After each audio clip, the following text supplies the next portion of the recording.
네, 강다네커 강아지 키워요? 네, 저희 집에도 5살짜리 로이가 있습니다. 아, 로이 귀엽겠네요. 네. 저도 강아지를 너무 좋아하지만 아직 키워본 적은 없는데요. 요즘 워낙 키우는 분 많잖아요.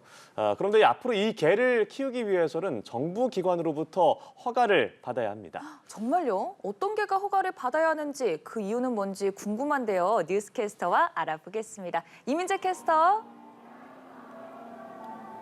네, 출근길 인터뷰입니다. 오늘은 박정훈 동물복지국장과 이야기 나눠보겠습니다. 안녕하십니까? 예, 안녕하세요. 네, 가장 먼저 어떤 개를 키울 때 허가를 받아야 하는 걸까요? 예, 올해부터는 맹견 사육 허가제가 실시가 되는데요. 개물림 사고 예방 차원에서 안전관리가 강화되었습니다. 맹견을 키우는 경우에는 기질평가나 일정 조건을 갖춰서 시도지사한테 신청을 하면 시도지사가 종합적으로 평가를 해서 허가를 하는 제도입니다. 올 4월에 법이 시행이 되는데 기존에 맹견을 키우신 분들은 6개월, 즉 10월까지 허가를 받으셔야 되고요. 그 이후에 새로 키우시는 분도 소유권을 취득한 날로부터 6개월 이내에 허가를 취하셔야 됩니다. 네, 그렇다면 어떤 종의 개가 맹견에 해당하는 걸까요? 예, 두 가지가 있는데요. 법에서 지정된 5가지 종이 있습니다. 도사견이나 피플테리어 등 5가지 맹견으로 지정된 부분이 하나가 있고요.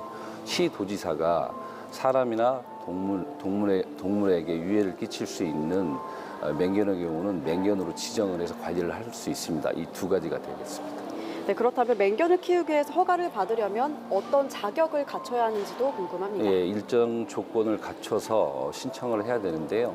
먼저 동물 등록을 해야 됩니다. 그리고 사람이나 동물에 상해 등을 입힐 수 있기 때문에 책임보험을 가입을 해야 되고요. 무분별한 증식을 막기 위해서 중성화 수술을 한 뒤에 시도지사한테 신청을 해야 됩니다.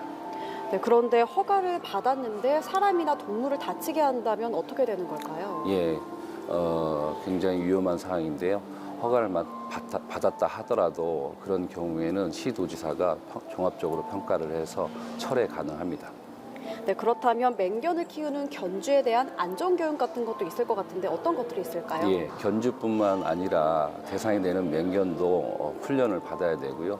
견주의 경우는 사육이나 보호, 관리, 사고 예방 등의 교육을 받아야 되고요.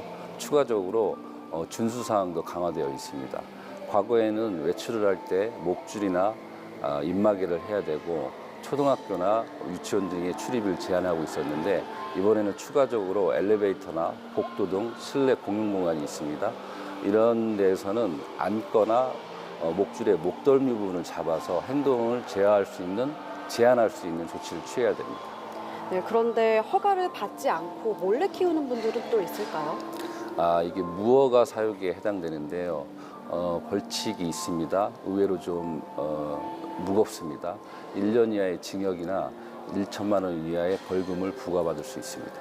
네, 이런 가운데 농식품부가 식용 근절에 발벗고 나섰는데 이 특별법이 제정된 이후에 후속 조치가 이뤄지고 있을까요? 예, 2월 6일 날 개식용 종식 특별법이 공포되어 있는데요. 그 이후에 법 이행을 원활하게 수행하기 위해서 전담 조직을 구성해서 운영하고 있고요.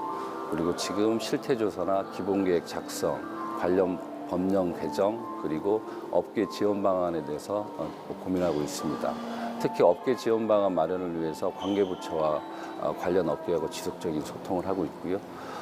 이 특별법을 이행하는 데 있어서 업계, 즉 식당이나 농가 등도 의무적인 조치를 취해야 됩니다.